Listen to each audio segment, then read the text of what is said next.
we had to find a way of putting that marketing out there so it actually resonated with people, because the kilowatt hours and technical terminology, I mean, just goes over people's head, quite frankly. We related it back to nurses and doctors' salaries, particularly nurses' salaries. So every year, the carbon savings, the savings on the energy bills was enough to fund whatever it was, 30 or 40 nurses' salaries every year. So it was applying the precious capital to frontline patient care. And people do genuinely get that. From the back of that pioneering project, we also worked at Royal Marsden as well. And there's been a whole raft of energy services companies take the whole NHS estate pretty much throughout the country.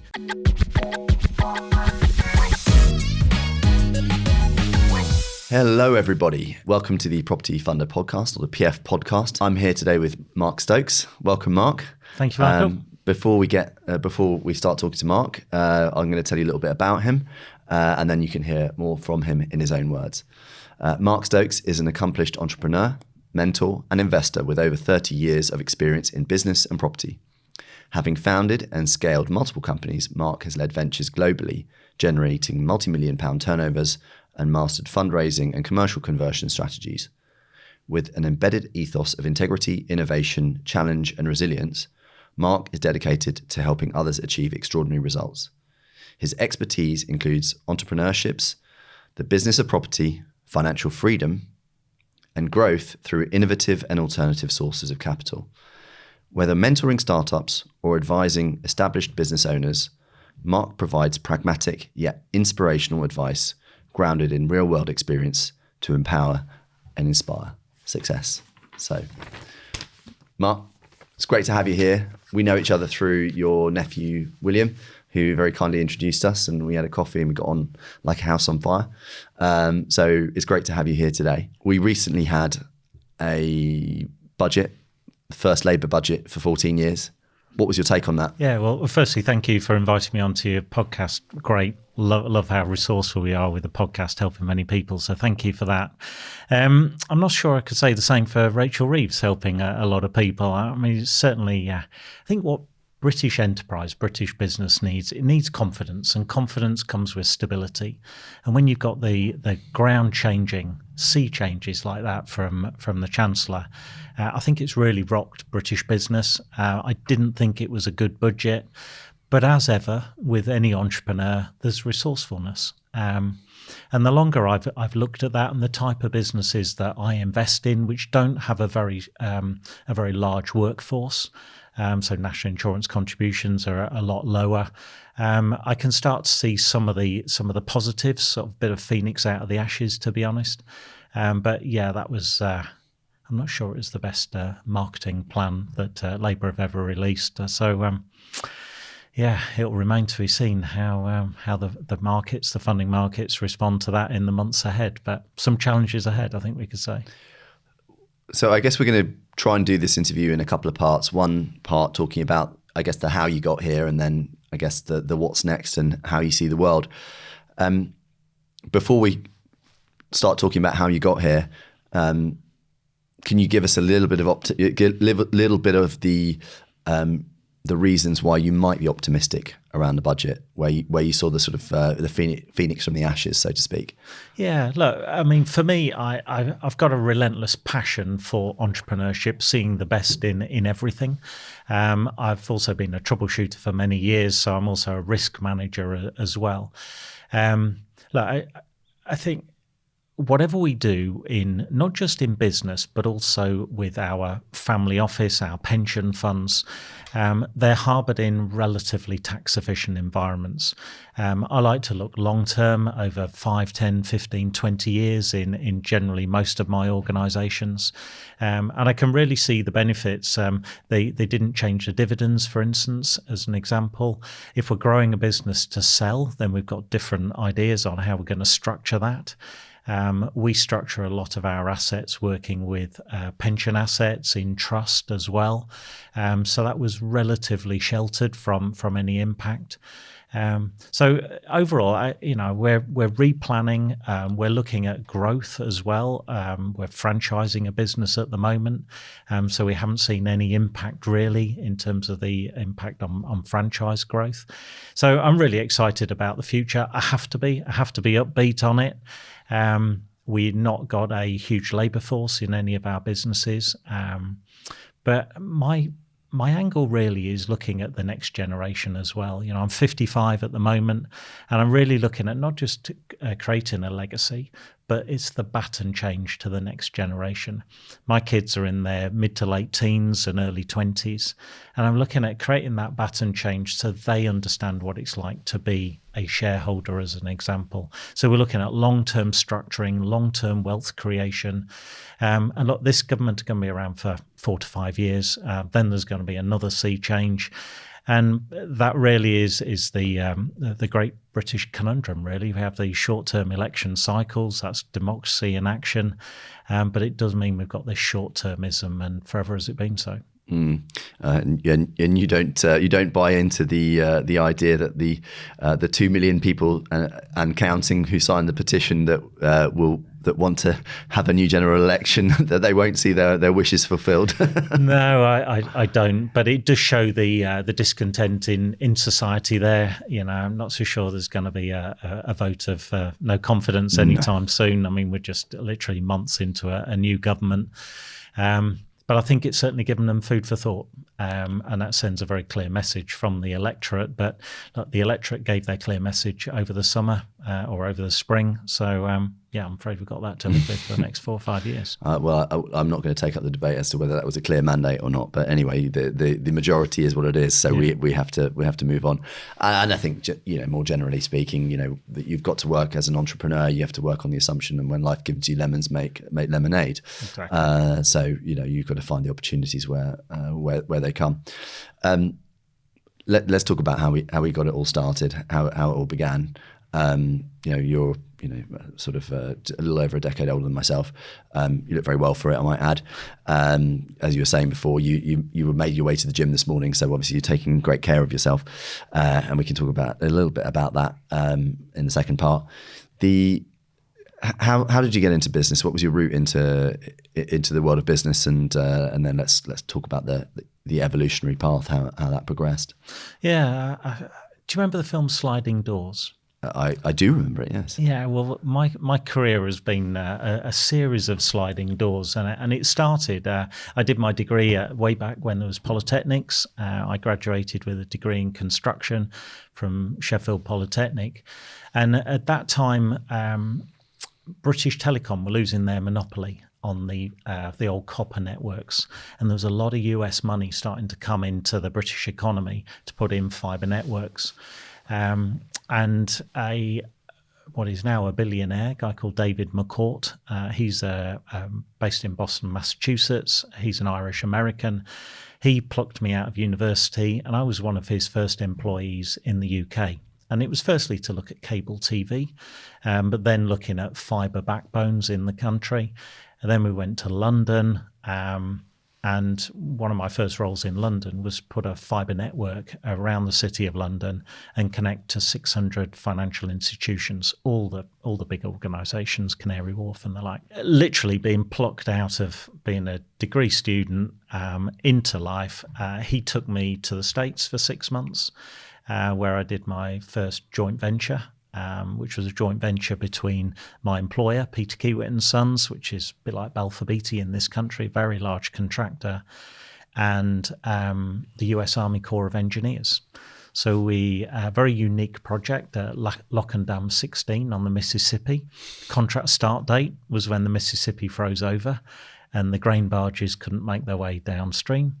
And when the ice flows relented, at the end of the winter, that was the contract completion date. So it was an incredibly intense period of time. But that's what David's spirit is. He's an entrepreneur. He seizes things at a level. To give you an idea, his latest project is 5 billion euros, taking fibre networks out to all the rural communities in the entire country of Ireland. He just thinks at a different level. And that wasn't wasted on me. That gave me a lasting impression. that to set your goals in just a major way. David's influence on me, he employed me. Like most Americans, threw me in at the deep end, didn't give me a life raft. It was kind of sink or swim territory, huge responsibility, tens and tens of millions of budget in, when I was still in my early to mid 20s. I looked after the UK, then across Europe. When you've got fiber networks, you then need data centers. And it was around about the mid-90s that I started to really get involved in real estate. And we were building big data centers, anything from 5,000 square meters up to 40,000 square meters, tens, if not hundreds of millions of deployment into tier 3 and tier 4 data centers. So it was that responsibility at a young age that took me into leadership, away from engineering, took me into leadership. And that's when I really started to understand how business drives, the focus, the challenges of employing people, driving people, and creating opportunity for people. Not everything went right all the time, of course, when you've got a global expansion plan. And we were pushing not across just the UK, but into Europe. We expanded into the Asia-Pac region. That's another story. I'll come on to that later on. But seeing the relentless growth, the push and pull dynamics in a large global organization where you have the sales team promising the world and the engineering delivery team have to catch up, provide the infrastructure, and managing customer expectations. So, yeah, I would say I had a pretty frenetic grounding in the first 2, 3, 4 years. But that took me through to the early noughties, 2001. I was going to stop you because I think we were both in Sydney about the same time, were we not? If memory serves me correctly, you were working in Sydney around the millennium. So what took you there? Yeah, so we deployed data centers around about 70 cities around Europe, mainland Europe. I was a corporate troubleshooter. I guess I just had that instinct of, rather than step back, maybe I was too late stepping back and everybody else had stepped back before me, but I was generally the go-to guy in the business. If there's any problems, any challenges, call Mark and Mark will sort it out. So I had to run a very systematic business, very structured, very process-driven, because I could get the call at any time. And I've been in some pretty awful dogfights over the years. Parachuted into corporate wildfires around the world, and one of those was we had a significant challenge in Asia Pacific region. We had a country director who just went absent without leave. Turns out he had a breakdown. So I was called out, literally 4 hours notice, get yourself to Heathrow, tickets awaiting, over to Australia, sort out the problem. There was, best part of 100 people in the region who needed leadership. That leadership had disappeared overnight. It was rudderless. So I had to work out what the problem was, what the challenges were. When you see problems and you've got a large group of people, you see all those different traits of emotions. You get some people want to throw rocks at you, some people want to listen, some people go into blame culture. So very much a trait for me has been that calm under pressure, allow people to become themselves, draw out of them the full situation, get to the bottom of what the problem is, and quickly. Work out where that trust is going to be in the corrective action plan, work out what the root cause analysis is, and put a constructive plan together. I then came back to the UK, put that plan to the board. The board said, well, that's fantastic. Head back to the airport, take your new bride with you if you like. I'd been married 3 months. So I went home that night, said, Sharon, do you want to go to Australia for a couple of years, help run the Asia-Pac region? So that's exactly what we did, and that was 1999. So, and what age were you then? You were still in your 20s? So I was, how old was I? 1990. I was 30. 30. Wow. Yeah, late 29. Yeah. Managing 100 people. Yeah. And hundreds of millions of infrastructure deployment. We were doing data centers all around Australia, outside of Australia, Auckland, and then up into Hong Kong, Singapore, Tokyo. A lot going on. How did you develop the skills, the management and leadership skills? I mean, some of it would have been innate, but was there any training involved as well? Or was it just one of those things where you just sort of learned it on the job? Yeah, pretty much learned it on the job. I was midway through my first year of an MBA, which the company were putting me through. But the call to get myself to Heathrow, toot sweet, and head across to Australia. So you had to put that MBA on ice then, did you? And forever there it remained, to be honest. So that was the University of Surrey. So I never did finish that, but I had so many opportunities. I just said yes to everything and worked out how to do it along the way. Surrounding myself with absolutely incredible people, absolute privilege. But it's that, I guess I've got that relentless and insatiable appetite to learn at every stage. The ultimate parent company through a series of acquisitions was a company called WorldCom. And here we go. So WorldCom in 2001 filed for protective bankruptcy in the US, and a lot of the senior leadership team faced some pretty significant challenges. A number of them went to prison for many years. In fact, Bernie Ebbers died in prison. The consequence of that, I'd just come back from Australia. We'd been through Y2K. I'd been in the Taronga Point watching the Millennium Fireworks, had an incredible year. We really got Asia Pac back on the path. I came back to the UK to run another infrastructure program, and WorldCom filed for protective bankruptcy. I was midway through a management buyout of one of the organisations that I'd helped set up. So as a consequence of being that corporate troubleshooter, I used to get a lot of things thrown at me. I got a phone call from David McCourt, just out of the blue in the mid-90s. He said, one of my friends, he runs what was a large mobile telephony network in the UK. And he said, Mark, got a couple of these base stations. Do you know anything about them? You know, the towers up and down the motorway that Vodafone or Cellnet might have had. I said, well, yeah, I've driven past a few of them. He said, you can't put a few of them up, can you? The company's struggling and need to put up. And just give me a shout when they're all done. So I said, yeah, leave it with me. Went to see the company. I won't mention the company. Went to see the company, and they gave us 2 projects, about £50,000. Put a telecoms cabin, a tower, all the rigging and cabling there, power supply, fence around it, driveway to it. You've probably seen them up and down the motorways. And David called me a couple of months later, and he said, oh, whatever happened to those 2 towers? I said, yeah, well, they all got done. They've all been invoiced, paid for. He said, I didn't. It was more of a favour, really. I said, well, actually, now we've got a pipeline of them. We've got another 14 to do. And we created a business pretty much overnight from just that one phone call that ended up turning over nearly 20 million a year. No way. Expanded into Spain, Portugal, the Benelux countries. We worked with pretty much every one of the mobile operators in the UK. So I'd been leading that organisation. I handed the baton over to one of my trusted charges. When I went to Australia, when I came back, took back over the reins, and we looked at doing a management buyout. But that was right at the point where, were we 80, were we 90% along the way? We were significantly along the way.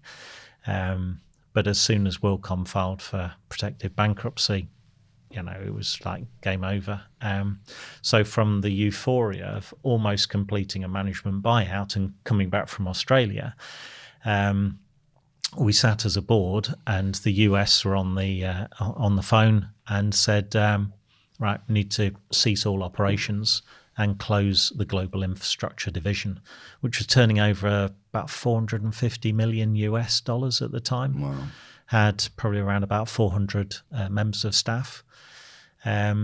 The board, they probably won't mind me saying so, the board were at a different age and appetite to what I was at the time. I was around the 30 mark. The others were in their 50s. So I put my hand up and said, okay, I'll lead a close down program. I carefully selected 15 people, and we pretty much closed down the global organization. You know what, Michael, it's not a privilege at the time. It certainly doesn't feel like it. A lot of pressure. But looking back on it, a real privilege to see and grow businesses, but actually to close an organization down. You learn an awful lot about people, about psychology, actually going to organizations who you've served and now have a substantial part of their business. Actually say, look, we can no longer serve you moving forward. But by the way, we want to be paid for every penny. Because I guess the thing is, when you're doing a shutdown, how do you maintain leverage with someone that you're supplying? How do you stop them from screwing you over? Yeah, exactly. Because I guess if you're going to continue to service someone, they've got contractual obligation to pay you, but sometimes they can try and avoid that.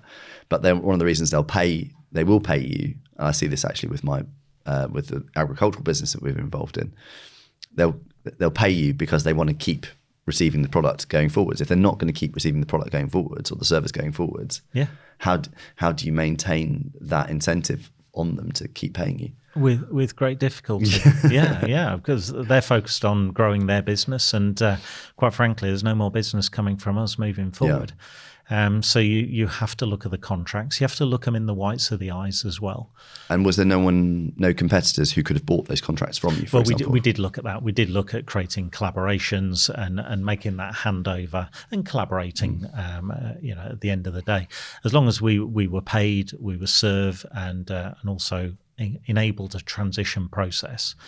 It's the fair thing to do. Was there not a business that could have been bought out of that? It was just the complexity of going into protective bankruptcy, Chapter 11. There was legal lawsuits flying all over the place. Even if there was a UK limited company or non-US. That's what I wanted to do with the management buyout. There was a business that was ring fenced there, ready for the taking, and would have saved an awful lot of cost. But it was just too difficult. Too difficult. Yeah, it generally really was. And when you think something is so glaringly obvious, but then walk a mile in somebody else's shoes, go up 10,000 feet and just look at the whole landscape there, and see that actually 20 million sounds a large business, turnover, profitable each year, but put that against 500 million, and then put that against 50 billion of operational infrastructure around the world. You realise actually it's a very small dot in a very big ocean. Yeah, I guess sadly, as an organisation where there's probably a lot of people who've got their hands out, waiting, people wanting at the top level. Yeah, you're a rounding error, aren't you? So yeah, it is, and to one of the hardest parts. Contracts are contracts, companies are companies. They'll survive. But it's the people, and I'd always been in a growth phase throughout the 90s. I graduated in 92, and we talk about 2001 here. So we'd had 10 years of dot-com boom. Everything was about identifying fantastic talent, onboarding that talent, giving them the most incredible opportunity. Imagine sending a team of 3 or 4 people across to Tokyo, saying, right, we want 2 data centers, we want a citywide fiber network, we want a telecoms license there. Have at it.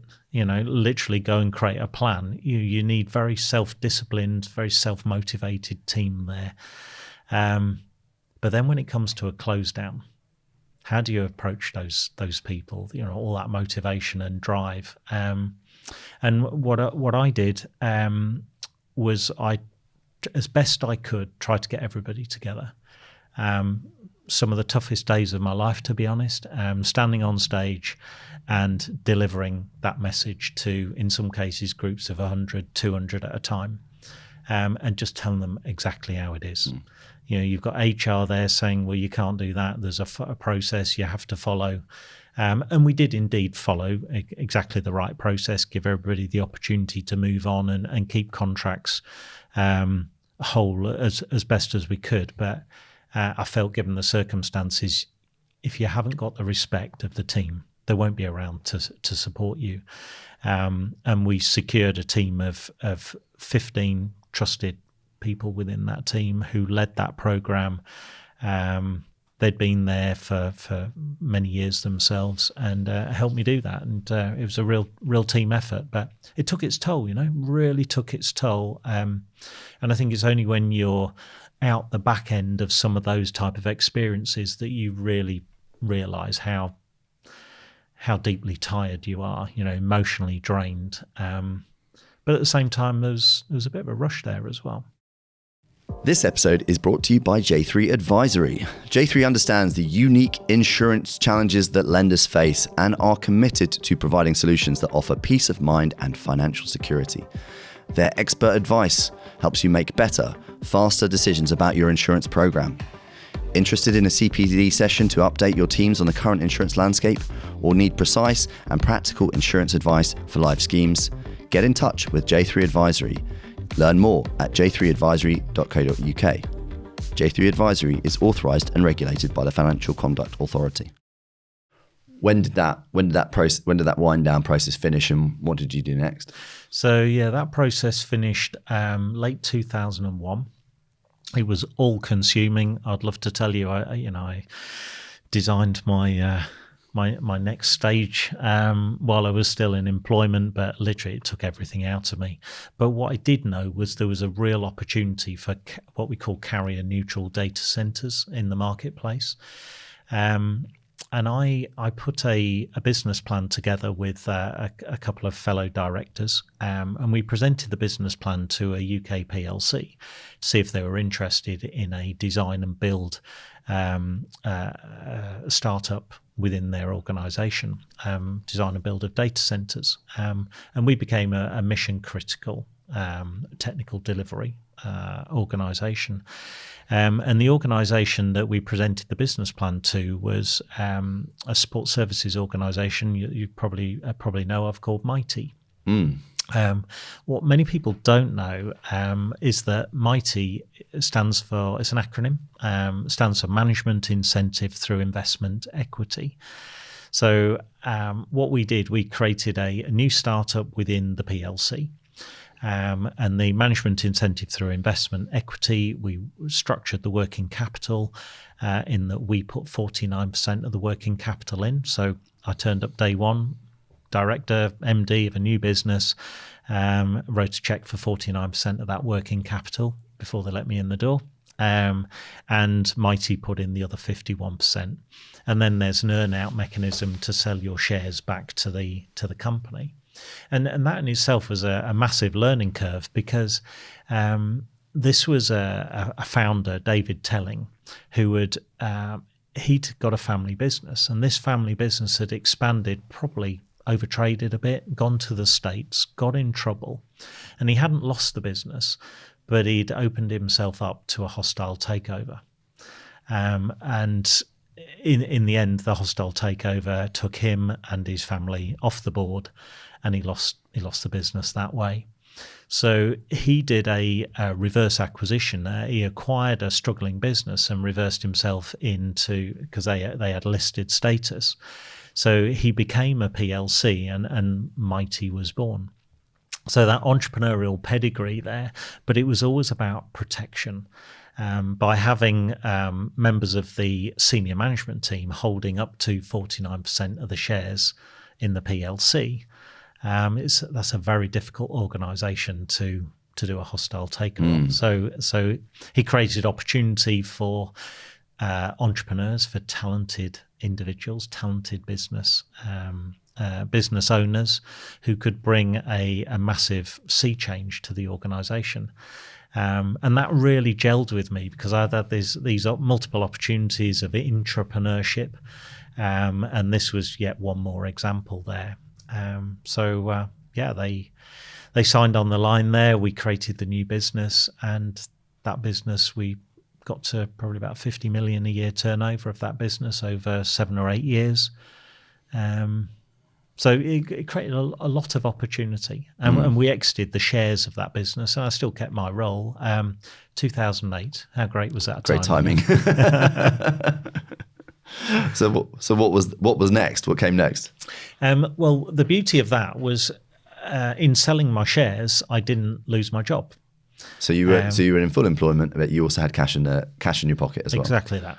Yeah, there was a 2-year earnout window there as well. So you couldn't just drain the business. This was about sustainability and growth, and that Baton change and succession planning for the next management team. What it gave me the opportunity to do was the PLC board had identified that there were certain acquisition programs that they wanted to look at. I think there was a realization, Michael, that when you've got a business that's 200 million a year, a series of these entrepreneurial startups can significantly add to the growth of the business. When you get to $1 billion plus, quite frankly, you may as well just acquire businesses. And that's how it materialized. But when you're looking at M&A programs, it's the integration. So I got heavily involved in mergers, acquisitions. I became a non-exec director on a number of businesses that had probably been involved in Mighty for some time. Some sectors they wanted to exit from, some of the engineering sectors, for instance, which was pretty hard yards for them. And then there was more of the exciting stuff, looking at technology, looking at energy. We acquired an energy brokerage, energy consultancy business, and we started to become an energy services company, doing some absolutely incredible projects, which I might just talk about a couple if that's okay. Yeah, go ahead.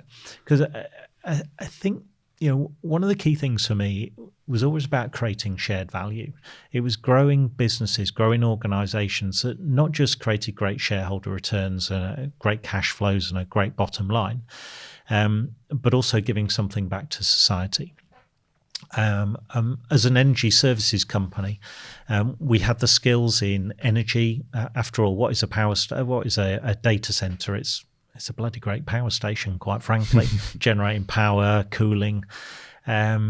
So we had the skills there. A lot of renewable energy traits were coming in as well. And we started to look at ESG and different ways of aligning ourselves with some of the larger organizations. And we're talking about 2006, 2007. And we were approached by an NHS trust, the Royal Free Hospital, actually, one of the largest in the UK. Oh, I like this story. Yeah. Yeah, and this really resonated with me. They had a significant challenge. They had we'll call it the boiler house. They had a combined heat and power plant, which created all the power, heat, and also steam for the sterilisation of all the clinical equipment. So they had the boiler house was falling over. It was just held together with gaffer tape and a bit of string, quite frankly. It was 25 years old. And quite frankly, there was going to be a lights out situation. And for context of people who don't know the Royal Free Hospital, this is one of the most important hospitals in all of London. Yeah, probably serves the largest population density in the whole of the UK. It is an incredible... It's almost an industry in its own right. So you have the estates director there with an awful dilemma. They can barely pay the energy bills. They can barely pay nurses' salaries, doctors' salaries, and the frontline clinical patient care required. So there's going to be no bonuses for putting 25 or 10 to 15 million pounds in an asset refreshment at the back. But if those lights go out, I mean, that's a shocker. Well, that's people's lives, isn't it? Right? It is, yeah, absolutely. That would be frontline news. People would be dying, and it would be a long turnaround process as well. So there had to be some proaction there. But the fact of the matter was there wasn't any capital available. So we looked at a very innovative scheme where we became an energy services company. We had the technical capability to do the asset refresh. We worked with a funder. They could see a line of sight through to us having a contract to sell the power, heat and steam to the NHS Trust for the next 25 years. So that was their income. They've got an NHS Trust as a strong counterparty. They lent the money for the asset refresh. We did the asset refresh. And Mighty then was selling power, heat and steam to an NHS Trust for a quarter of a century. So that was the beauty of that model. Now, the technical provision, technology had moved on. We'd created a combined heat and power design, which was super efficient. In fact, it was exceptional. And the challenge for us is we were creating too much heat, which the hospital couldn't use. So we were blowing up the chimney, to be honest, which didn't really have the credentials we were looking for.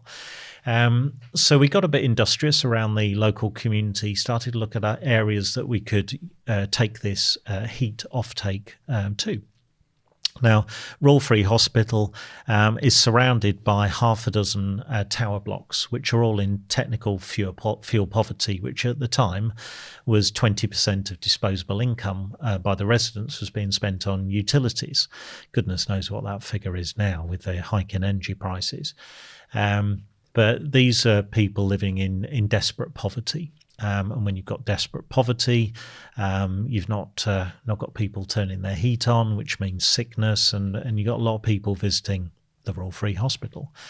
So what we suggested and what we ended up doing was created a district heating scheme. So we basically took all the excess heat, we took the hot water, we put a network of flow and return pipes to each one of those tower blocks, which provided free heat. So you have the hospital now of the hub of the local community, and you've got this circular economy where it's providing heat to provide warmth and comfort to local residents. It means they're in a healthier position. They're less likely now to cross the threshold of the Royal Free Hospital, so it takes the pressure off local NHS services for a 25-year plus period. So it was a really great example where the public sector it hasn't got the depth of pockets or the perception of what it can achieve, but it does know its problems really well. And this is where I think private sector can really create opportunity. It needs a combination of public and private sector. And I don't think we started off about the budget. I don't think the government have got any idea of the power of what private sector can do to help, given that license to operate, to help solve some of society's real deep issues. I don't think, though, that the work that you did there, you probably made enough of that in terms of, PR and, I suppose you did capital from a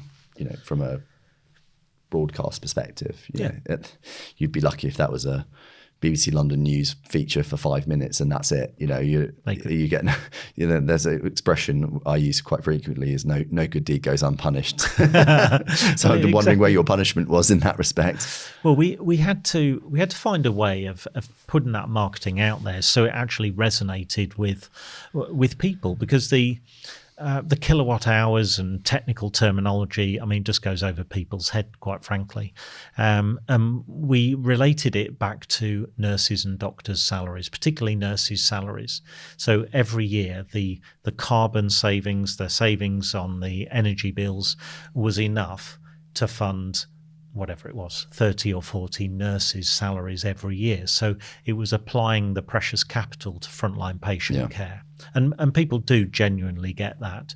And from the back of that pioneering project, we also worked at Royal Marsden as well. And there's been a whole raft of energy services companies take the whole NHS estate pretty much throughout the country. But we were involved in those first ones. First forays, yeah. Amazing. Well, yeah, at least there's something you should be feeling good about. And the MBE should be here already just for that. What was so on your way out of Mighty, late noughties, obviously now this great property developer, entrepreneur, author. Let's talk about the last 10, 15 years and how we got to where we are now. Yeah, so it got to a point in my life, 2014, I was running 7 different companies as either a chairman, an MD, or a non-exec within Mighty. I had 4 children. I still have 4 children. But at that point, 4 kids, 7 different companies. I knew there'd be an 8th and a 9th. I was quite clear in my own mind there wasn't going to be a 5th child. And I was spending some of the best years of my life not with the ones that I love, quite frankly. I sat down with my wife, Sharon. We've been married now for 26 years. I sat down with her and said, like, I think I'm done now with corporate life. I've put my 24, 25 years of service in. I made a lot of people a lot of money, and it was time to, for once, put my family first. I'd spent probably, for my 2 boys, they're 21 and 24 now. I missed a lot of their growing up, that really important board meeting where I missed the school play or the school sports day. I can't remember what we did in that board meeting now, but I know damn well I missed too many of those sports days and things. So, and I can never get that time back, but what I could do was change the future. So I sat down with our chief exec. In fact, actually, it took me a couple of months to sit down with my chief exec. But at that point, when I said to Sharon, right, I'm out of here, that was the mindset shift for me. At that point, my employer was funding my exit strategy. They didn't know it. I knew it. I didn't know how long I was going to work with Mighty. And I ended up 2 months later, sat down with our chief exec. And we had that conversation. She asked me to stay for another year to manage the final integration of a number of mergers and acquisitions. And when I say integration, you probably know what that means. And making more people redundant is all the crap that nobody else wants to deal with. So again, I was plunged headlong into corporate transformation at a level. There's certain sectors that the PLC wanted to exit. So again, that was another pretty intense time, really. But out of the end of it, I had set my mind on that was the last of corporate life for me. I was going to create that legacy for my family's future. In doing that, I was very clear that not only did I want to create the legacy, I wanted to create the Baton change as well, the custodianship that came with that. So it gave me a little bit of time to think. Came out of corporate life absolutely exhausted, but reinvigorated on what the future held. I'd been no stranger to property. All of those data centers, we'd probably done 80 or 90 data centers in 30 odd countries. So I knew the process of acquisition. I knew the process of everything from the design, the tendering, the construction, the process, setting to work, asset management, and all the maintenance regimes. I was very, comfortable with that, working with a fantastic team, but I could see the opportunity there. But one of the greatest privileges for me over my corporate career was working with really talented people. And my role as a leader was to identify that talent and just breathing oxygen into that talent and giving them the phenomenal opportunity there to rise. I suppose it was the reverse to this, maybe what I perceived as a civil service culture, which my dad came from. My dad he worked for 50 years for the same employer. He sat at the same desk, was probably proud that he had 4 chairs, different chairs over that 50 years, but sat at the same desk for 50 years. And I vowed to myself that wouldn't be me. I admired his grit and pluck and courage to give us the best start in life. But that was one of the greatest lessons I've had of how I didn't want to operate. And I wanted to create not the civil service culture where, well, I can't teach you how to do that. Otherwise, you'll be able to do my job. Quite the opposite. If I can give you every support you need, you'll be able to do my job. it will make me redundant out of my role. And I had the confidence and self-belief that the next opportunity in a growth organisation awaited me. Things like corporate troubleshooting, or maybe, running global expansion programs. So I've actually only ever had 2 employers in my life. I've probably had about 60 or 70 roles.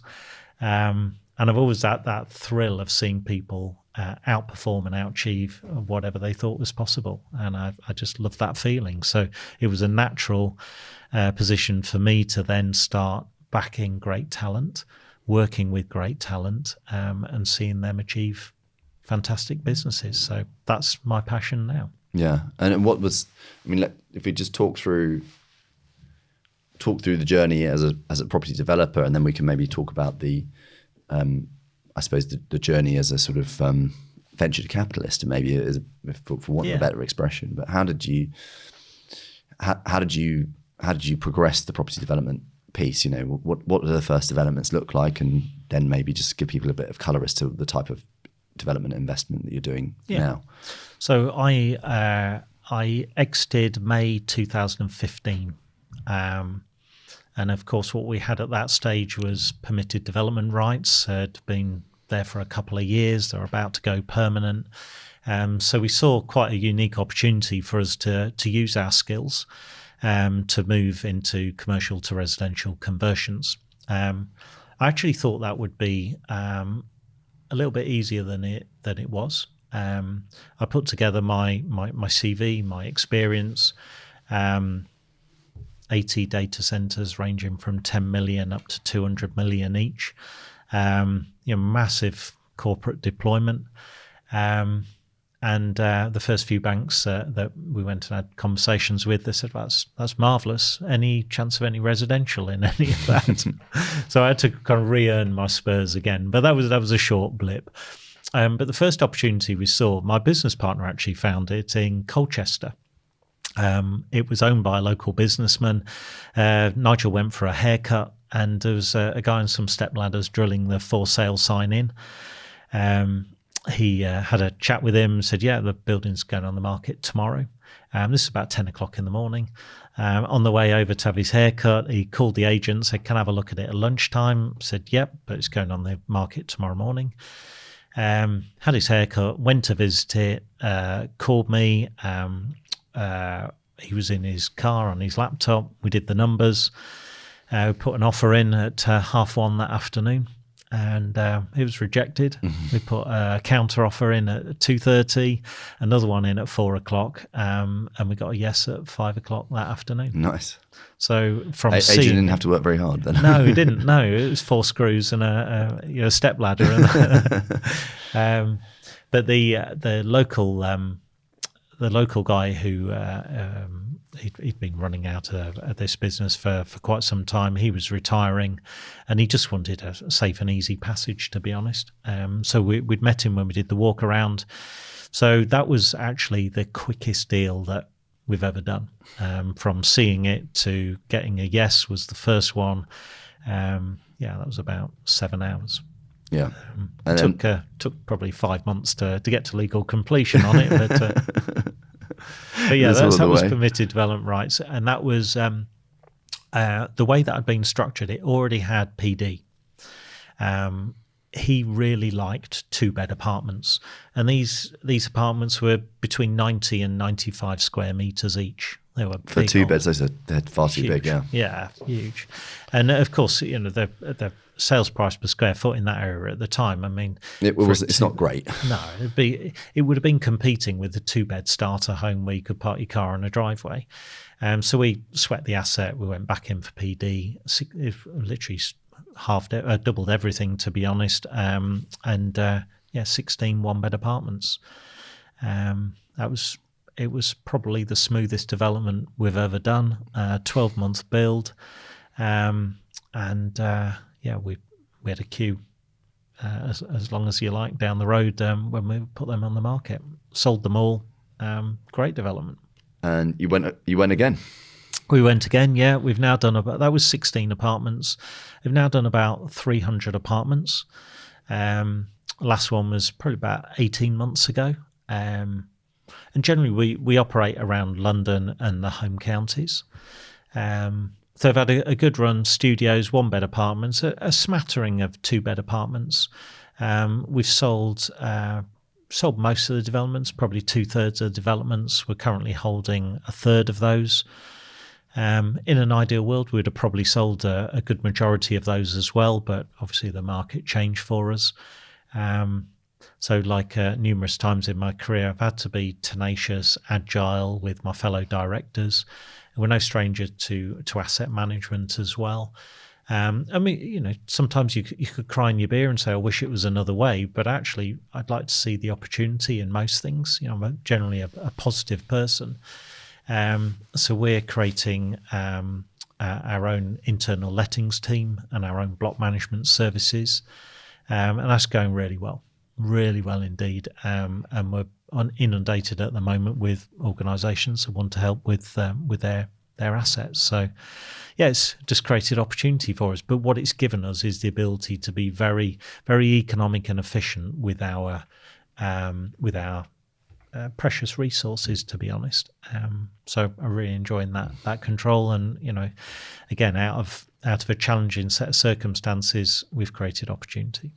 And then let's talk about the backing of entrepreneurs. So how did that, obviously when you were retelling the story about how you sort of formed that JV with Mighty, I'm guessing that was sort of one of the first seeds of, obviously you also talked about the JV back on the Mississippi in the 90s, but that was the first real experience of being backed by someone, and then but I guess that sort of sowed the seed for you to back other people going forwards.